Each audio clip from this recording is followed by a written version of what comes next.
Kalau seandainya dengan seorang laki-laki berdiri di antara rukun dan makam, antara rukun Ismail, antara makam Ibrahim dengan rukun Hajarul Aswad dengan rukun Yamani, kemudian dia sembahyang di sana. Kalau seorang laki-laki berdiri mengabdikan diri kepada Allah antara dua sudut, antara dua rukun, kemudian mati sedangkan dia membenci kepada keluarga Nabi Muhammad, niscayalah dia akan masuk neraka. Dengan bahasanya.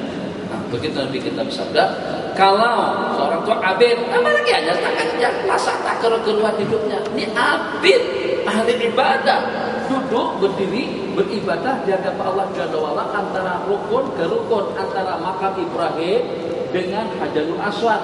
Berdiri di situ, berdiri dengan ibadah dan juga dengan tahajud dan juga dengan sembahyangnya. Tapi meninggal dunia pada saat membenci keluarga kita. Nabi kita bersabda, dakhalan nar, niscayalah dia akan masuk neraka. Buktu Bani Hashim wal Ansari kafir. Ini Syiah. Tadi Syiah sekarang sudah ramai di Kedah.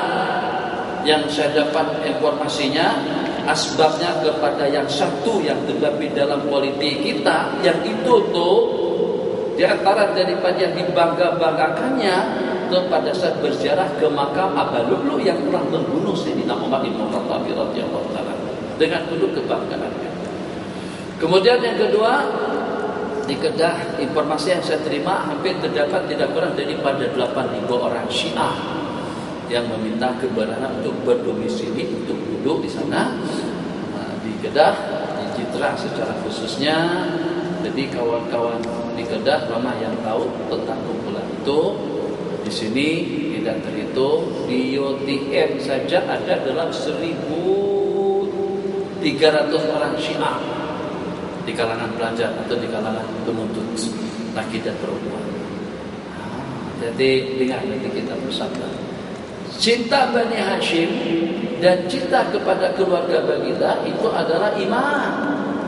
Bughdu Bani Hashim, membenci Bani Hashim dan juga membenci kaum Asad adalah kufur.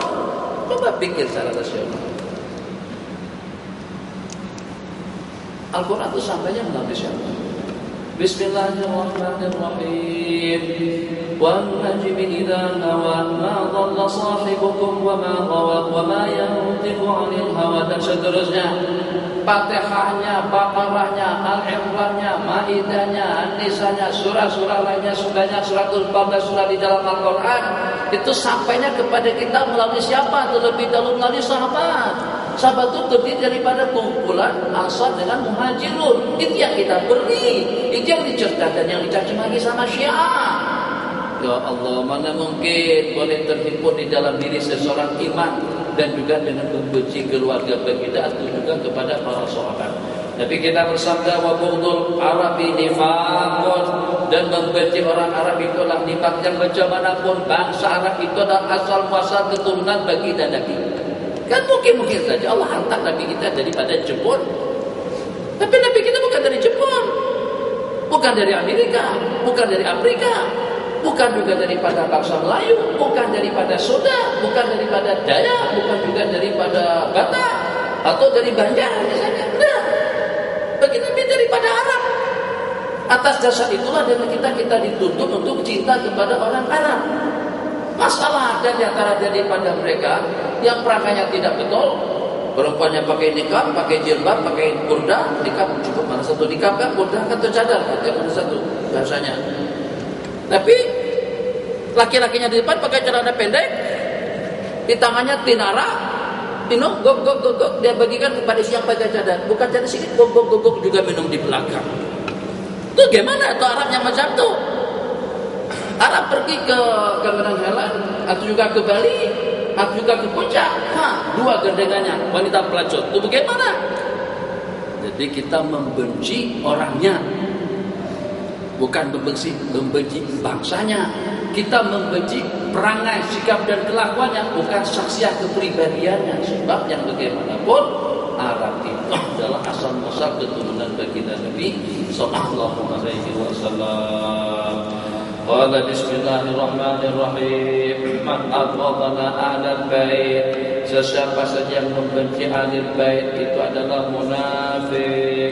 Nabi kita bersabda, "Walladzi nafsi biyadihi," demi diriku yang berada di genggam Allah, la yabghaduna ahlal bait, tidak akan membenci kami rajulun illa, melainkan akan dimasukkan Allah ke dalam neraka. Yaqulu sallallahu alaihi wasallam.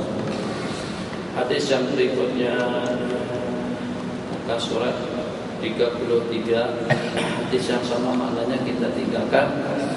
Yaqul, hadis yang ke-16, man la ya'rifu haqqa itrati wal ansar, seseorang yang tidak mengenal hak keluargaku atau juga tidak mengenal hak kaum Ansar. Ya ayyuhalladzina amanu, mesti ayat itu diturunkan kepada para sahabat, bukan kepada Rafsanjani, bukan juga kepada Khomeini, bukan juga kepada Syiah Imamiyah Al-Ithna Asyar, bukan kepada Rawafid, bukan kepada Syiah yang ada di negara kita. Ayat itu diturunkan kepada para sahabat, sebab mereka lah yang beriman dan yang percaya kepada Allah dan Rasulnya pada saat itu. Nabi kita bersabda, yang tidak mengenal hak keluarga dan juga dengan kaum Ansar bahwa